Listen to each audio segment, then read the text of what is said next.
Welcome to my study channel RS Diamond Academy. How are you friends? I feel that you will also very fine. Friends, आज हम लोग शिक्षक पात्रता परीक्षा के कुछ महत्वपूर्ण प्रश्नों को एक टेस्ट के माध्यम से लेने जा रहे हैं, जिसमें आप लोगों को CDP और इन्वायरमेंट के बहुत सारे प्रश्न मिलेंगे। उम्मीद करता हूँ आप लोगों को यह बहुत ही लाभप्रद साबित होगा। तो चलिए हम लोग टेस्ट की ओर आगे बढ़ते हैं। तो सबसे पहले टेस्ट को हम लोग कंटिन्यू करते हैं। अब हमारा समय भी स्टार्ट हो गया है और मेरे सामने प्रश्न भी आ गया है। प्रश्न है, निम्न में से कौन सा एक कारक बाल केंद्रित शिक्षा व्यवस्था को दर्शाता है? कौन सा ऐसा फैक्टर है जो बाल केंद्रित शिक्षा व्यवस्था को दर्शाता है? ऑप्शन हम लोग देख लेंगे। फर्स्ट ऑप्शन मेरे पास है बाल मजदूरी निषेध अधिनियम, 2 में है बाल सुधार गृह योजना, 3 में है RTE अधिनियम और लास्ट में है राष्ट्रीय शिक्षा नीति। तो याद रखिएगा दोस्तों, RTE अधिनियम के अंतर्गत ही बाल केंद्रित शिक्षा व्यवस्था जो है उसको शामिल किया गया, अर्थात हम लोग इसका आंसर 3 हम लोग इसको टिक आउट कर देंगे। ये इसका सही उत्तर हो जाएगा और यहाँ पे हम लोग सबमिट कर देते हैं। नंबर 3 क्वेश्चन है, निम्न में से कौन सा त्रिआयामी आकार का नहीं है? त्रिआयामी आकार का नहीं है। चुनेंगे हम लोग गेंद, टेबल, आयत और घन। तो इसमें से हम लोग चूज कर सकते हैं। इसका सही उत्तर हो जाएगा आपको आयत। आयत जो है यह त्रिआयामी आकार का नहीं होता है, अर्थात हम लोग आयत पे टिक आउट करेंगे और इसको फिर पुनः हम लोग सबमिट कर देते हैं। इसी तरीके से तीसरा प्रश्न मेरा अगले क्वेश्चन है नंबर 4 में, यदि कोई व्यक्ति ट्रेन द्वारा गुजरात से केरल तक यात्रा करता है तो रास्ते में कौन से राज्य आएंगे? तो याद रखिएगा दोस्तों, गुजरात और केरल के बीच में 2 ही राज्य आता, 2 राज्य मुख्य तौर पर आता है। 2 राज्य में से आपको आ जाएगा, एक महाराष्ट्र आता है और दूसरा कर्नाटक आता है। लेकिन इसके साथ ही कई ऑप्शन भी दिए गए, जैसे तेलंगाना आंध्र प्रदेश, महाराष्ट्र तेलंगाना, महाराष्ट्र कर्नाटक और तेलंगाना और तमिलनाडु। तो याद रखिएगा, गुजरात और केरल के बीच में 2 राज्य मुख्य तौर पर आता है, वो है आपका हो गया महाराष्ट्र और कर्नाटक। तो इसको हम लोग टिक लगा देंगे, इसको सबमिट कर देते हैं। इसी तरीके से अगला प्रश्न है, रानी चींटी का कार्य क्या है? रानी चींटी का कार्य जो होता है, ऑप्शन है आपको अपने घर की देखभाल करना, अपने घर की पहरेदारी करना, भोजन का प्रबंध करना या अंडे देना। तो याद रखिएगा दोस्तों, रानी चींटी का जो कार्य होता है वो होता है अंडे देना। अंडे देना पे हम लोग क्लिक कर देंगे और इसको सबमिट कर देते हैं। इसी तरीके से अगला प्रश्न है, पर्यावरण विषय के पढ़ाने के लिए सबसे उपयुक्त शिक्षण विधि का चयन करें। यानी पर्यावरण विषय जो है हम लोग जो पढ़ाएंगे तो पढ़ाने में सबसे उपयुक्त विधि, शिक्षण विधि कौन सी हो सकती है, जिसके माध्यम से बच्चे को हम 100% दे सकते हैं और वो भी 100% ग्रहण कर सकता है।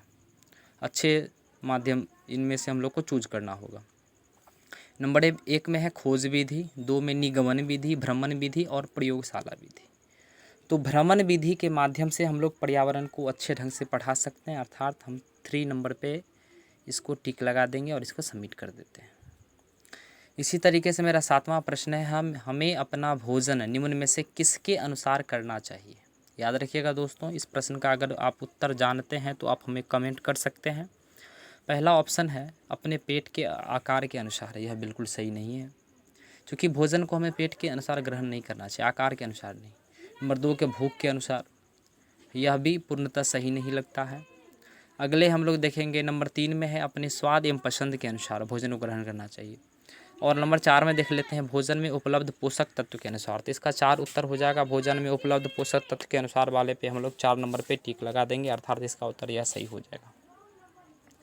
अगले प्रश्न देखेंगे, निम्न में से कौन सा कारक बालकों के विकास को प्रभावित नहीं करता? ऐसा कौन सा फैक्टर है जो बालकों के डेवलपमेंट को वह इफेक्टिव नहीं करता? इफेक्टिव नहीं करने वाला फर्स्ट में है अधिगम, नंबर 2 वृद्धि, 3 में उपलब्धियां और संस्कृति। अधिगम तो इफेक्टिव करता है, क्योंकि अधिगम के माध्यम से ही बच्चे में ज्ञान की वृद्धि होती है, अर्थात इफेक्टिव करता है। वृद्धि भी इफेक्टिव करेगा ही। संस्कृति, हमारा कल्चर जो है, कल्चर ऑलरेडी इफेक्ट डालता है बच्चों के प्रोग्रेस में, बच्चों के डेवलपमेंट में।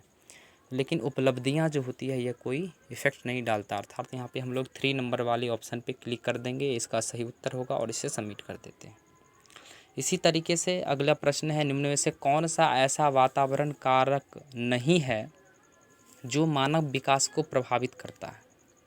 ऐसा कौन सा वातावरण कारक नहीं है, यानी वह वातावरण का फैक्टर नहीं हो जो मानव विकास को प्रभावित करता है। शारीरिक ढांचा, शिक्षा की गुणवत्ता, संस्कृति और पोषण की गुणवत्ता। वातावरण फैक्टर नहीं होना चाहिए, शिक्षा की गुणवत्ता यह वातावरण फैक्टर है, संस्कृति भी है, पोषण की गुणवत्ता, शारीरिक ढांचा, इसको हम लोग टिक लगा देंगे, अर्थात इसका सही उत्तर 1 हो जाएगा। इसे सबमिट कर देते हैं। इसी तरीके से अगला प्रश्न है, निम्न में से कौन सा वृद्धि मापन में प्रयोग नहीं किया जा सकता है।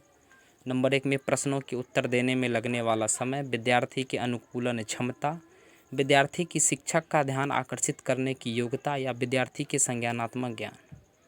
तो वृद्धि मापन में प्रयोग नहीं होने वाला है ना, किया जा सकता। तो इसका सही उत्तर आप लोगों को हो जाएगा विद्यार्थी की शिक्षक का ध्यान आकर्षित करने की योग्यता, अर्थात वृद्धि मापन में प्रयोग नहीं किया जा सकता। नंबर 3 उत्तर हो जाएगा, इसको सबमिट कर देते हैं। इसी तरीके से अगले प्रश्न है, लघुत्तरीय तथा वस्तुनिष्ठ परीक्षा क्या है। याद रखिएगा कि शॉर्ट टर्म क्वेश्चन आंसर जो होता और ऑब्जेक्टिव जो होती है वो एक लिखित परीक्षा के अंतर्गत आता है। लिखित परीक्षा के अंतर्गत ही लघुत्तरीय प्रश्न भी आती है और वस्तुनिष्ठ प्रश्न भी आता है, अर्थात हम लोग लिखित परीक्षा को टिक करेंगे। इसी तरीके से अगला प्रश्न मेरा है, प्रतिभावान छात्र कब अपनी क्षमता को पहचानता है। जब वो एक दूसरे विद्यार्थी से सीखते हैं। याद रखिएगा, प्रतिभावान जो छात्र होते हैं, जब एक विद्यार्थी दूसरे विद्यार्थी से जब सीखने का मौका मिलता है तब उन्हें अपने अंदर जो है क्वालिटी की कितने वो ज्ञान उनके पास है और कितनी वह मतलब रेशियो कह सकते हैं कि एजुकेशन का रेशियो उनके पास जो है वो अपने आप को पहचानता है जब वो एक विद्यार्थी दूसरे विद्यार्थी से सीखते हैं। तो अर्थात यहाँ पे हम लोग 4 पे टिक कर देंगे। अगला प्रश्न है, विकास की डैश अवस्था में एक बालक आत्म केंद्रित होता है। विकास की एक ही अवस्था है, सस्यावस्था। सस्यावस्था में बालक आत्म केंद्रित होता है, तो इस अर्थात सेकंड ऑप्शन को हम लोग चूज कर लेंगे। अगला प्रश्न है, मनोसामाजिक विकास का सिद्धांत किसने दिया था। मनोसामाजिक विकास का सिद्धांत जो है वह एरिक्सन ने दिया था। 4 पे हम लोग टिक कर देंगे। मनोसामाजिक विकास का सिद्धांत ना ही स्किनर दिया था, ना पियाजे, ना ही कोहलबर्ग, एरिक्सन दिया था। एरिक्सन पे हम लोग क्लिक कर देंगे। अगला प्रश्न है, मूल्यांकन का मुख्य उद्देश्य क्या होना चाहिए। मूल्यांकन यानी जैसे हम लोग बच्चों में जो हम लोग बच्चे जो शिक्षा जो अर्जित करता है उसे पहचानने के लिए, उनकी मापन करने के लिए जो मूल्यांकन की जाती है उसका मुख्य उद्देश्य क्या होना चाहिए। उसका मुख्य उद्देश्य होना चाहिए अधिगम की कमियों को पता लगाना और उन्हें दूर करना। 4 नंबर यह बिल्कुल सही उत्तर होगा, न कि विद्यार्थियों का त्रुटि निकालना, न उपलब्धि मापना। इसका सही उत्तर हो जाएगा अधिगम के कमियों को पता लगाना कि वो कितना सीख पाया है, कितनी उसमें कमी है और उन्हें दूर करना ही यह मूल्यांकन का मुख्य उद्देश्य है। इसको हम लोग सबमिट कर देते हैं। इसी तरीके से अगला प्रश्न है, कक्षा अध्यापक द्वारा रिपोर्ट कार्ड तैयार करना किस विधि से संबंधित है। यह संचयी अभिलेख विधि के अंतर्गत आता है कि रिपोर्ट कार्ड जो तैयार होता है बच्चों का क्लास का, वह संचयी अभिलेख विधि के अंतर्गत आता है। इसे हम लोग सबमिट कर देते हैं। अगला प्रश्न है, कक्षा 1 एवं 2 पर्यावरण की शिक्षा जो है वह प्रायः पर्यावरण की शिक्षा भाषा एवं गणित दोनों में ही निहित है। इसके लिए अलग से कोई जो है बुक वगैरह या कोई ऐसा कुछ अभी तक जो है नहीं है जिसके माध्यम से पर्यावरण की शिक्षा जो है क्लास 1 एवं 2 के बच्चों को दिया जा सके, अर्थात यह भाषा एवं गणित के विषय में ही निहित है। इसे हम लोग सबमिट कर देते हैं। अगला प्रश्न है, ZPD के अनुसार एक बालक के डैश में शिक्षक की महत्वपूर्ण भूमिका होती है। वह हो जाएगा आपका ZPD के अनुसार बालक के डैश में शिक्षक की महत्वपूर्ण भूमिका होती है। हाँ, शिक्षक के माध्यम से बच्चा जो है वह ज्ञानात्मक विकास को अर्जित करता है। यह मुख्य तौर पर महत्वपूर्ण भूमिका होती है शिक्षक को वो ज्ञानात्मक विकास को अर्जित कराना। इसी तरीके से अगला प्रश्न है, निम्न में से कौन सा भारत का राष्ट्रीय पक्षी है। इसमें से कोई नहीं है, हम लोग लास्ट को चूज कर लेंगे, टिक आउट कर देंगे। अगला प्रश्न है, 60 सेंटीमीटर 24 मिलीमीटर लंबाई की पट्टी 6 बराबर भागों में काटती है तो प्रत्येक भाग की लंबाई। तो ऐसा कीजिए दोस्तों, यहाँ पे देख सकते हैं 60 सेंटीमीटर है तो 1 सेंटीमीटर जो है वह 10 mm की होती है, मिलीमीटर की होती है। तो 60 दाहीं के 600 में 24 को जोड़ेंगे, 624 को 6 से भाग दीजिए, अर्थात आपको आ जाएगा 104 mm। इसको हम लोग सबमिट कर देते हैं। अगला प्रश्न है, निम्न में से कौन सा वंशानुक्रम से संबंधित कारक है। वंशानुक्रम से संबंधित कारक हो जाएगा बालों का घुंघराले होना। यह जनरेटिव होता है, जनरेशन बाय जनरेशन अगर ऐसा इफेक्टिव मिल सकता है बच्चों में भी। सबमिट कर देते हैं। अगला प्रश्न है, दिए गए कौन सी विशेषता पक्षी के संदर्भ में सत्य नहीं है? पहला है कौवा में संतान परजीविता पाई जाती है। दूसरा को देखते हैं, मैना का गर्दन झटके से घुमा सकता है, ये बिल्कुल सही है, मैना अपना गर्दन झटके से घुमा लेता है। उल्लू अपना गर्दन 360 डिग्री पर घुमा सकता है, यह भी बिल्कुल सही है। तोता मनुष्य की आवाज़ को नकल करता है, यह भी बिल्कुल सही है। लेकिन कौवा में संतान जो है परजीविता पाई जाती है, बिल्कुल सही नहीं है, अर्थात इसका आंसर 1 हो जाएगा। हम लोग 1 को टिक करते हैं और इसे सबमिट करते हैं।